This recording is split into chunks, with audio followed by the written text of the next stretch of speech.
There's a new productivity panel inside Photoshop CS5 called Mini Bridge. Now, I don't know if you've explored this on your own or not, but it's definitely cool. Now, before I start talking about Mini Bridge, let me ask you this. Do you know about Adobe Bridge, the file organizer application? It comes bundled with the Creative Suite, and I believe it comes bundled with the standalone Photoshop application as well. And quite literally, it allows you to sort and organize your images, but it'll let you do a whole heck of a lot more than that. It'll allow you to apply metadata to your photos. It'll allow you to apply ratings to your photos, all kinds of different things. I'm really not doing it justice here, but in any regard, what I'm going to do here from the application bar right across the top of the interface here is I could click on this guy here, Launch Bridge, or right next door we have Launch Mini Bridge. So going into Launch Bridge opens up the full Adobe Bridge application, which is great. You're more than welcome to explore that on your own. But what I want to show you is this Mini Bridge panel. So go ahead and click on Launch Mini Bridge. And then over towards the right-hand side of our screen, we now have the Mini Bridge panel opening up for us.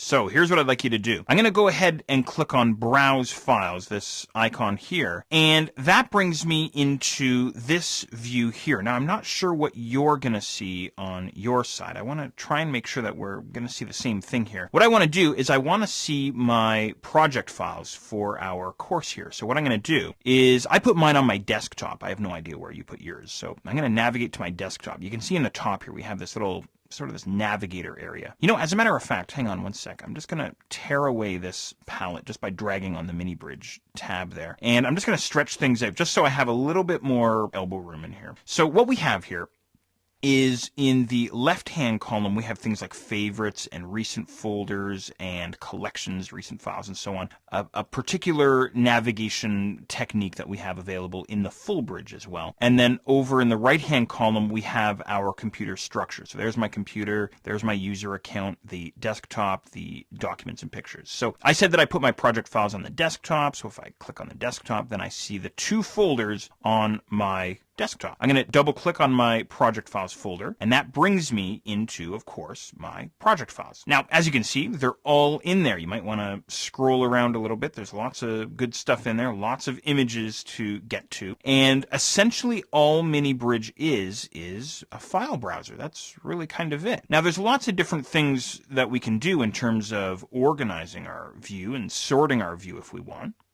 For example, I can use the slider down in the bottom left corner to either increase or decrease the size of my images. That's certainly possible. That's entirely up to you if you want to do that. And then over towards the right, we have two drop-down menus. We have our preview drop-down menu here, so I could say, give me a slideshow, or give me the review mode if I want. Or next door to him, in the extreme bottom right corner, we can view as thumbnails, we can view as a film strip, details. Let's go details here. So now I get some information about the particular files, when it was created, the file size, the document type, and so on. It's really entirely up to you. And I'm sure on your own you'd be fine figuring out most of this stuff. I'm just kind of giving you the quick run through here. And then towards the middle right, we have another series of icons here, more ways to go about organizing and sorting your view here. I can show hidden files, I can select all my files, this sort of thing. I can filter my view if I want based on perhaps star rating or,